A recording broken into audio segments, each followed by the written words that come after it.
Lawmakers in Florida overwhelmingly supported Amendment 1 last November. The Lands and Conservation Act received 75% support, more than any other single candidate or referendum on the ballot.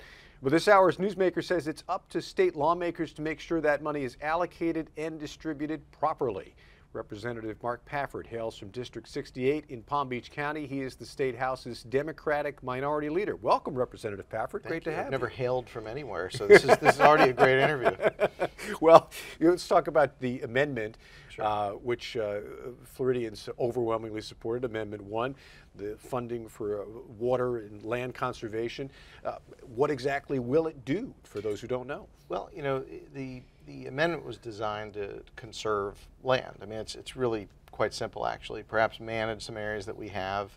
And this would be land that's important in terms of storage of water, as an example, perhaps habitat for, you know, a Florida panther. So I believe, many of us believe, that those dollars need to be spent in that fashion, not necessarily in public works types of projects that are, you know, important to local government. There should be general revenue for that already. This would supplement a lot of that type of conservation thinking.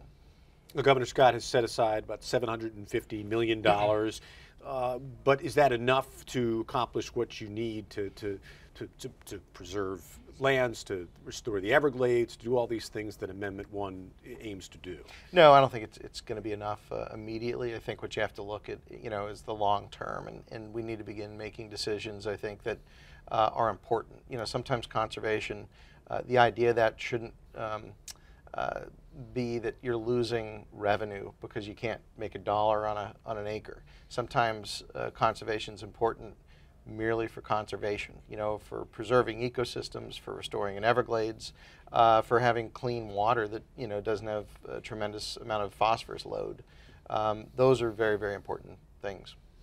Everglades restoration is the one thing people are talking about, restoring the flow, and in Palm Beach County you certainly know some of that land that's being talked about used for farms, for sugar production, using those funds to buy lands. Now this is something that's been talked about in Florida for a while, but can you get that across, that this is what's important, to be able to buy these lands so that they can be preserved, so that you can restore the natural flow from the Everglades down? Right, and so, you know, basically there's a plan, it's almost a few decades old now, that talks about storage reservoir areas that can help meter and increase the volume of water to Florida Bay.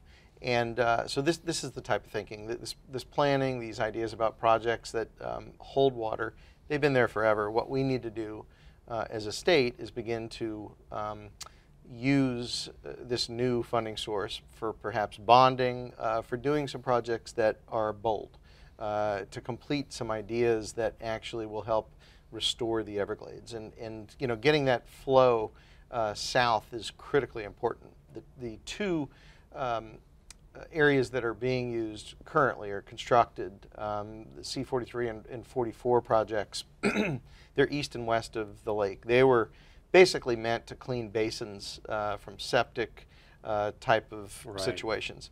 They were not at all basically designed to catch the large discharges that are going out. And so there's this comprehensive plan out there. But you know, if you're living in the Apalachicola area and you are worried about oysters or springs or, you know, areas north of the lake, those are all very, very important too. And so, you know, this is almost a historic moment in Florida. We have an opportunity to find new resources in terms of money to get a lot more done. And I think other than 1972, where we did the Florida Resources Water Act, this is one of those moments that we can do a lot. And this is a bipartisan issue. Democrats, Republicans have always agreed on conservation efforts, on the environment, and keeping Florida intact in that way. Yeah, absolutely. I mean, look, everybody drinks water. From what I understand, Republicans like water as much as Democrats, and the 21% of independents really like water. So, you know, that said, I think there's a good opportunity here if we can keep that in mind. Great. Representative Mark Pafford, he is the House's majority leader, or minority leader rather, Not yet, this year. It won't happen. We're trying, but... Well, good luck this year in the session. Thanks for your time. Great to have you here. Thank you. He has been this hour's newsmaker. I'm Phil Latzman. We are in Tallahassee. We thank you for watching.